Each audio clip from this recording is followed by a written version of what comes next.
नमस्कार। यह वीडियो है, इस वीडियो का विषय है कि the invention that change the world, वो आविष्कार जिसने दुनिया को बदल दिया। और आज बात होगी प्रिंटिंग प्रेस की। प्रिंटिंग प्रेस एक ऐसा आविष्कार है जिसने कि दुनिया में नई क्रांति ले आई। नॉलेज का ट्रांसफर जो है आसान हो गया from one person to another, क्योंकि जब तक प्रिंटिंग प्रेस नहीं था तब तक छपी हुई किताबें नहीं थी, छपी हुई पुस्तकें नहीं थी, बुक्स नहीं थी, तो नॉलेज का ट्रांसफर मुश्किल था। लोग अपनी मैन्युस्क्रिप्ट लिखते थे, फिर उस हस्तलिखित प्रति को फिर दूसरी प्रतियां लिखी जाती थी, तीसरी, चौथी, पांचवी लिखी जाती थी, और वो बड़ा टाइम टेकिंग और कम्बरसम प्रोसेस था। प्रिंटिंग प्रेस के इजाद होने के बाद ये आसान हो गया कि किसी भी विषय पर कोई पुस्तक लिखी जाए और वो नॉलेज आसानी से ट्रांसफर हो जाए। आज जो बड़ी बड़ी लाइब्रेरीज हैं जिसमें हजारों लाखों पुस्तकें रखी हैं, वो सब इसी का परिणाम है कि प्रिंटिंग प्रेस का भी इजाद हुआ था। प्रिंटिंग प्रेस का आविष्कार गुटेनबर्ग ने किया, जॉन गुटेनबर्ग ने। मैंस में, ये राइन नदी के किनारे जर्मनी में एक शहर है, वहां पर किया, और 1440 से 1450 के बीच किया। ज्यादा जानकारी इस बारे में नहीं है, और उसने अपने इस इजाद को काफी गुप्त रखा। 1450 के बाद जो है, यानी 1450 के बाद जो है, ये जानकारी उसने सबको जाहिर की, और इस सब काम के लिए उसने पैसा भी उधार लिया था। ऐसा नहीं कि वो खाली ऐसे ही हो गया था। और उसने न सिर्फ प्रिंटिंग प्रेस को बनाया, बल्कि मूवेबल टाइप को, मूवेबल टाइप का मतलब उसी टाइप को उठाया और फिर दोबारा इस्तेमाल किया जा सके। आजकल के कंप्यूटर युग में तो ये सब चीजें नहीं हैं, लेकिन पहले क्या होता था, एक लकड़ी का फ्रेम होता था, उसमें कई छोटे छोटे होल्स होते थे, और उन होल्स में टाइप रखा जाता था ABCD XYZ तक। लोअर केस अपर केस होता था, यानी छोटा ए, बड़ा ए, ना, कैपिटल लेटर, स्मॉल लेटर, तो ये रखे जाते थे, और उसको उठा उठा करके एक साथ एक फर्मे में बांध दिया जाता था, और उसको प्रिंटिंग प्रेस से चलता था। तो प्रिंटिंग प्रेस जो है, उसके इजाद ने, उसके आविष्कार ने दुनिया में नई क्रांति ले आए। ये 1458 के बाद, अच्छा, सबसे खास बात यह है कि उसने जो सबसे पहली पुस्तक छापी, सबसे पहली जो बुक छापी, वो थी बाइबिल। फिर बाइबिल की उसने कुछ और प्रतियां भी छापी, जिसमें से एक लाइब्रेरी ऑफ कांग्रेस में वाशिंगटन में प्रिजर्व है। तो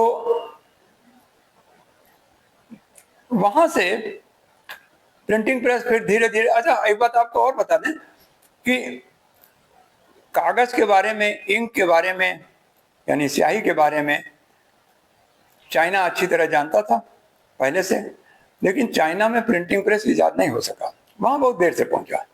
उसका कारण यह था कि जर्मन भाषा में सिर्फ 30 कैरेक्टर्स हैं, इंग्लिश में 26 कैरेक्टर्स हैं, 26 अल्फाबेट्स हैं।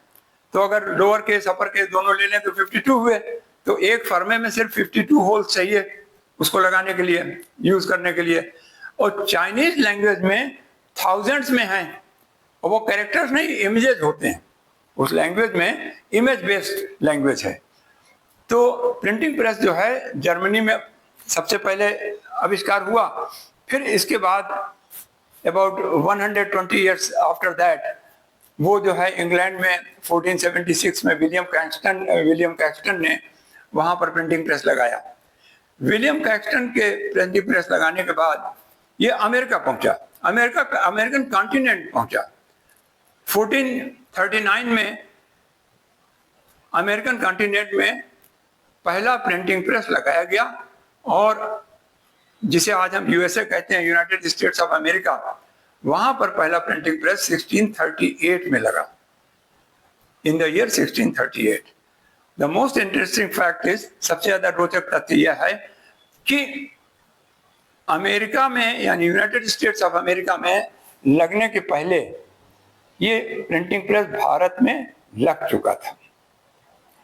भारत में पहला प्रिंटिंग प्रेस जो है 1556 में सेंट पॉल कॉलेज में ट्रांसफर होकर आया। सेंट पॉल कॉलेज जो है गोवा में है, और उसका भी मुख्य उद्देश्य था ईसाई लिटरेचर का छापना और उसको प्रसारित करना।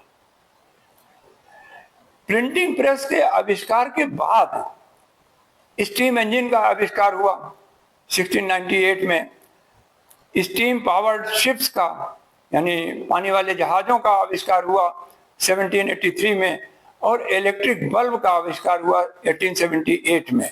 1878 में थॉमस एडिसन ने उसको पेटेंट कराया था। तो मेरा कहने का मतलब यह है कि प्रिंटिंग प्रेस के बाद भी लैंडमार्क आविष्कार हुए, लेकिन प्रिंटिंग प्रेस का आविष्कार जो है वो बहुत ही लैंडमार्क आविष्कार था कि उससे नॉलेज आसानी से ट्रांसफर हो सकती थी एक जगह से दूसरी जगह तक। भारत में बंबई में श्री वेंकटेश्वर स्टीम प्रेस था, 1893 में एस्टेब्लिश हुआ। लखनऊ में नवल किशोर प्रिंटिंग प्रेस था, नवल किशोर भार्गव ने, मुंशी नवल किशोर भार्गव ने उसको एस्टेब्लिश किया था 1858 में। मुंशी नवल किशोर भार्गव ने न जाने कितनी पुस्तकें उन्होंने हिंदी, संस्कृत, उर्दू, फारसी सब में छापी, और वो अपने जमाने का सबसे बड़ा प्रिंटिंग प्रेस, मतलब सबसे ज्यादा पुस्तकें छापने वाला प्रिंटिंग प्रेस था। पुराण छापे, पुराण का उर्दू अनुवाद छापा, कुरान छापी और तमाम अन्य पुस्तकें भी छापी। इसके बाद जो है, जो मैंने सबसे पुरानी मशीन प्रिंटिंग प्रेस की देखी वो मैंने गोरखपुर में देखी, गीता प्रेस में। वो एक ट्रेडल मशीन थी जो 600 रुपए में कभी खरीदी गई थी 1923 में। 1923 यानी 100 साल से पहले, 100 साल से पहले। और वो मशीन जो है वो अभी भी गीता प्रेस में रखी हुई है, उसकी फोटो यहाँ बगल में लगी हुई है। और वो मशीन जो है, इलेक्ट्रिसिटी थी नहीं उन दिनों, तो हाथ से चलाई जाती थी, एक एक कागज उसमें लगाया जाता था और निकाला जाता था। 3 कुशल कारीगर यानी 3 ट्रेन्ड एम्प्लॉइज जब उस प्रिंटिंग प्रेस को चलाते थे तो 1 घंटे में मुश्किल से 100 पेजेस जो है छप पाते थे।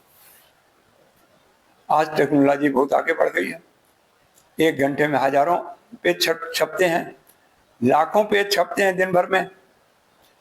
तो आपको बता दें, गोरखपुर को मैं बहुत अरसे तक सिर्फ गीता प्रेस की वजह से जानता था, उसकी किताबें पढ़ता था तो इसलिए जानता था। इसी तरह से जब मैं इंग्लैंड गया था 1982 में, थॉमसन फाउंडेशन ने मुझे स्कॉलरशिप दी थी वहाँ एक कोर्स करने के लिए। तो वहाँ मेरा मिलना हुआ जो रीजेंट पार्क में सबसे बड़ी मस्जिद है उसके इमाम से। तो